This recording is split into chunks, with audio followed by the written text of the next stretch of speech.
Unless you've been completely avoiding Halo and its community for years now, you've probably known about the constant debates regarding Halo's gameplay since 343 Industries took over the series. Many people want Halo to go back to its roots, while others wish for 343 to grow and even evolve upon Halo 5's gameplay changes. While I was once previously on the Halo 5 side of the argument, I think after replaying Halo 2 through Project Cartographer and playing the recently DMCA'd Halo Online, I want a classic style Halo game to return. What does that mean though? What is classic Halo gameplay? The way I see it, the mainline Halo games have had three separate styles of play. The classic style of Halo 1, 2, and 3, the armor ability style of Halo Reach and 4, and the Spartan ability style of Halo 5. Each of these styles can be identified with two factors, start style and contextual abilities. Start style refers to how you start off a match. If everyone starts with the same weapons and abilities, it's considered even starts. But if you can change your starting weapon or abilities, it's considered uneven starts. The classic and Spartan ability styles have even starts, while the armor ability style has uneven starts due to Reach having set loadouts and Halo 4 having customizable loadouts. Contextual abilities refer to how your abilities function, besides your basic abilities, like walking, shooting, melee, etc. If your abilities need something extra in order to work, they're contextual. But if you can perform your abilities without anything, they're non-contextual. The classic style is completely contextual, as you need something in order to perform them, such as dual wielding, vehicle hijacking, scoping in with scoped weapons, and so on. The armor ability style is contextual as well, with the exception of sprinting in Halo 4, as you need the correct armor ability to perform those abilities' moves, such as flying with a jetpack or becoming invincible with armor lock. Finally, the Spartan ability style of Halo 5 is sort of a mix, but leaning more towards the non-contextual side of the fence. Almost all the Spartan abilities can be performed without your Spartan needing or doing anything extra, with the exception of the Spartan Charge, Ground Pound, Slide, Clamber, and Vehicle Seat Switching. But since the Charge and Slide need Sprint, a non-contextual ability to even function, they're kind of a mix as well. So to summarize, classic Halo gameplay is about even starts with contextual-based abilities used to interact with your environment. Now that we've got that out of the way, let's talk about how to evolve it, starting with what can be learned or taken from Halo Reach, 4, and 5.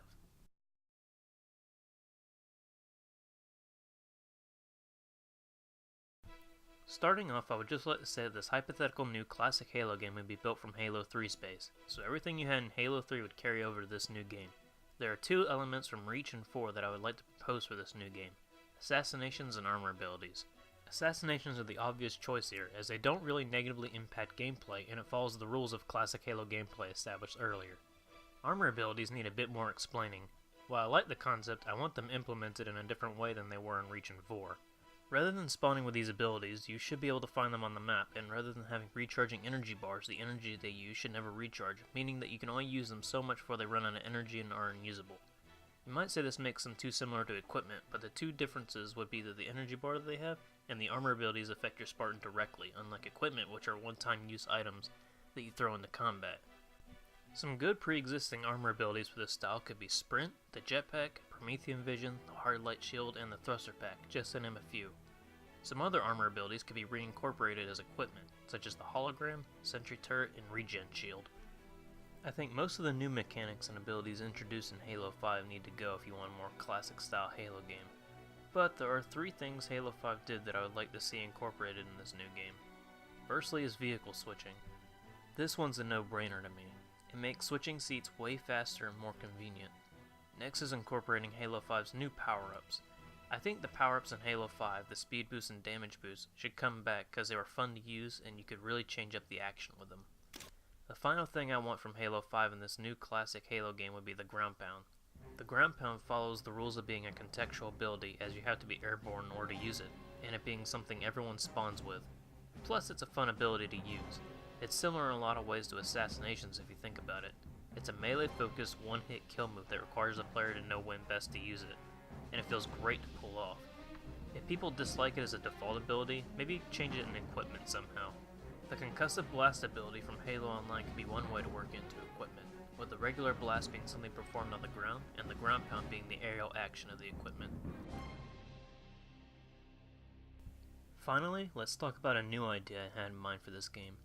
Keep in mind, this is just a suggestion based on the requirements established earlier for what kind of mechanics would be acceptable in a classic Halo game. But even though this meets the requirements, it doesn't mean that it'll be a good idea in practice. The idea I had in mind was to introduce a secondary fire into weapons. This could open up a lot of possibilities with Halo. Firstly, it could help with the problem of certain weapons feeling too similar. This has been an issue ever since Halo 4 with the Promethean weapons. The scattershot is just a shotgun, the light rifle is just a DMR, the suppressor is just an SMG, etc. Giving certain weapons an alt-fire can fix this greatly. Sure, the scattershot and shotgun primary fire modes are similar, but the scattershot's alt-fire fires an entire clip at once, while the shotgun's alt-fire is an incendiary round that lights opponents and surfaces on fire. These are just suggestions, but you get the idea. Another benefit to this would be with weapon variants. Halo 5 introduced the idea of weapons having multiple variants, but their execution was weird, and most of them didn't feel too different from their original counterparts. With this system, you could create multiple variants that each have their own fire modes.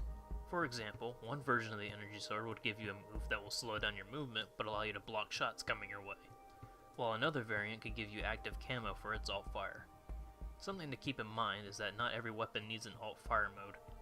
For example, scope weapons would have zooming in as their alt-fire. There are a few more ideas I have for alt-fires for existing weapons, but I'd rather not go into that now.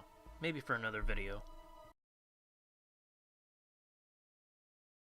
In conclusion, the classic Halo formula should really be used for future Halo games, and unlike what some would have you believe, you can innovate on its style. With Halo Online's insane popularity, shutdown, and statements from 343 about a classic Halo experience coming to PC, it's likely we won't have to wait long, but I sincerely hope we get more than just the Master Chief Collection going forward.